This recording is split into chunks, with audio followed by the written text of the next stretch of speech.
But your great uncle is Red Auerbach.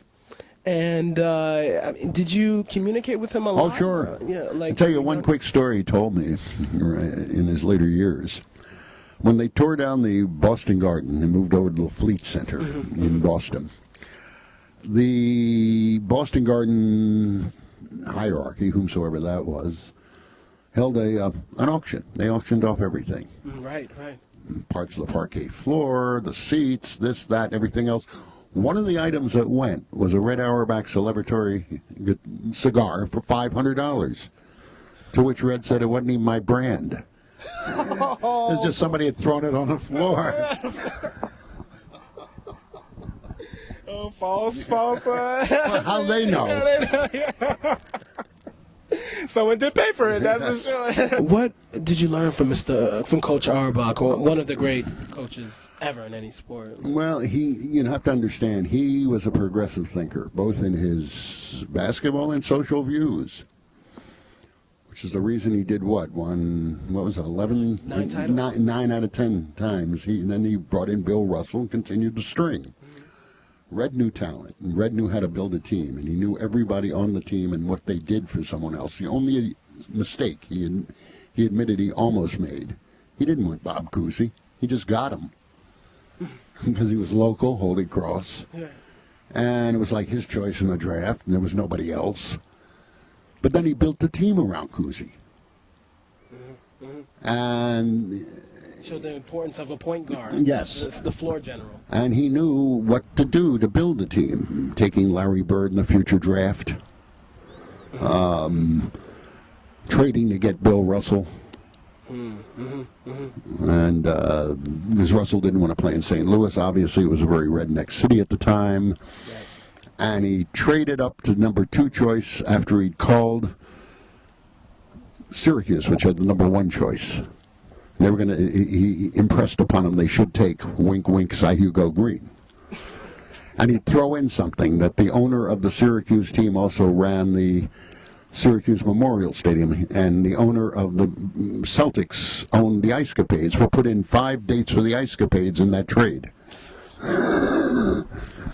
Exactly. That was Red. Wow. Or Uncle Arnold. Uncle Arnold, yes. Yeah, that was his, it's Arnold. Arnold Auerbach, yeah. And the wonderful thing about him, in this age where you can't smoke, in Faneuil Hall, down on the waterfront, the famous Faneuil Hall in Boston, there's a statue of Red smoking a cigar. You can't smoke a cigar any other place, but this dead statue can.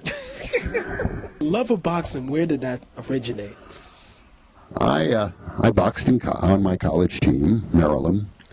Terrible. My nickname was the Great White Hopeless. I had boxed amateur, CYO, Golden Gloves, terrible. But I just loved it. I thought this was an exciting sport. And I remember the first fight I ever went to. I had to be about that big. And my granddaddy took me to Griffith Stadium in Washington, 1941 or 2, had to be 2, Joe Louis, Buddy Bear. I don't remember anything except the fact that somebody was knocked out of the ring, which reading backwards was Joe Louis, who then got in and destroyed Buddy Bear, because it was at night, and I just spent the whole time looking at the lights. Oh boy, look at this, what lights. In the stars. Yeah, no, but when I was in advertising, and that's my first job in New York, I always wanted to be a writer. I was at McCann Erickson, J. Walter Thompson, Pabert Koenig Lois, Darcy McManus, Macius Wynn, William Street, and Finney, or whoever hung their name up on the door that day. And I'd always go to a place called Toots Shores, where all the writers hung out. And they all wore hats. Okay. All for doors? No, it depended on the season, but they all wore hats. And they told me the story on why they wore hats. One of them did. A very old and lovely gentleman named John Drebinger. He, at the New York Times, he said that in the old days, when they had hot type, as opposed to the cold type today, and set it by linotype machines, the writers would send their stories up from the, say, 4th floor to the 5th floor where the machines were by pneumatic tube. After they typed it, they typeset it, come down for copy editing, and they played it. Now, when a linotype machine hits a letter, whether A, B, C, all the filaments fly off that aren't the letter. And the floor jousting was about like this, and it would continually drizzle on their heads down below in the edit room. So they took to putting on hats. Right, right. So I figured that's exciting. Then it becomes, I want to get into sports writing where? Well, Roy Campanella once told me the story. He said, I said, how'd you become a catcher, Roy? He said, when he went out for baseball at Overbrook High School in Philly. That's Will Chamberlain. Yes. And Will Smith, too. Yeah. And he had a hell of a basketball player, played with Chamberlain, Jackie Moore, but unfortunately he OD'd, but he was as good as Chamberlain. It always turns out like that. So I said to Roy, how'd you become a catcher? He said, well, I went out for baseball, 9th grade, and the coach told us to run to the position we wanted to play. I said, so I ran to the outfield. He said there were 70 guys in left and 80 in center and 90 in right or whatever the complement, and there was nobody behind home plate. He said as fast as my legs could waddle me, I became a catcher. Same thing. I want to be a sports writer. What sport? Well, in those days and ages, this was 1960s early, there were 70 in left field covering football, 80 in center basketball, 90 in right baseball, or whatever the number. Nobody behind home plate covering boxing. So as fast as my little typewriter could waddle me, I became a boxing writer, 1965, 6. Wow. Well, and I want to ask you, at that time, early 60s, Cassius Clay. I had sparred with him as a kid. He was out of Louisville, I was out of Richmond. He beat the bejabbers out of me. I think I hit him once and he let me. But he was so wonderful. He was so much fun. I mean, he was fun with a capital F. I mean, everything was fun. And I stayed in touch with him. Still am. He wrote the foreword for the new book that I have that'll be out in November. Yeah. My View from the Corner with Angelo Dundee, foreword by Muhammad Ali.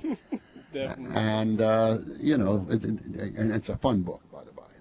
It's about Angelo Dundee's life as a trainer, and guess who his probably prized fighter was? Not just prize fighter, but prized amongst his 15 champions, going back to Carmen Basilio, Muhammad Ali.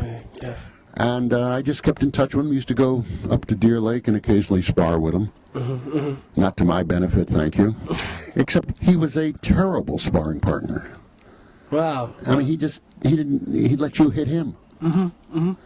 He was always working on defense. Right, and those clips, I saw clips with Larry Holmes, the sparring sessions, like, you know. Just letting you hit him. Yeah, it was weird. Yeah. Do you think that's what led to, what he is, I don't know. today? I don't really know. I don't think, listen, he had Parkinson's syndrome, which is not caused by boxing.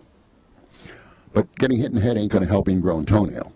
Yeah. So using a medical word, it probably exacerbated, but didn't cause it. Michael J. Fox never boxed. Over 1 million people in this world who have Parkinson's never boxed. It's funny, Freddie Roach has part of syndrome. But, I'm not a doctor. I won't practice without a license. Half of them do. Let them do it. What do you think? I think they he's doctors. Yeah. But, Mom, don't let your son grow up to be a doctor. I can't ascribe it to boxing. I can say that it probably worsened anything he had forthcoming. But Ali is still the fun person. And when he turned 65, you know what it did to people my age? You're too young. We all turned older. The reason is he was the pride of our youth, our outstanding symbol. And all of a sudden, we don't get old. We see ourselves in the mirror every morning, shaving or whatever, straightening out a mustache, whatever. We don't get old. We look the same. We don't, but we look the same. But all of a sudden, the hero of our youth is 65. Guess what? We're older. Wow. It's interesting, and that's kind of it's weird. That's what I'm somewhat going through now, seeing these young athletes coming in like 19 years old, Greg Oden, Kevin Durant, or young. Yeah, but they're immortal. I mean, but so is youth immortal.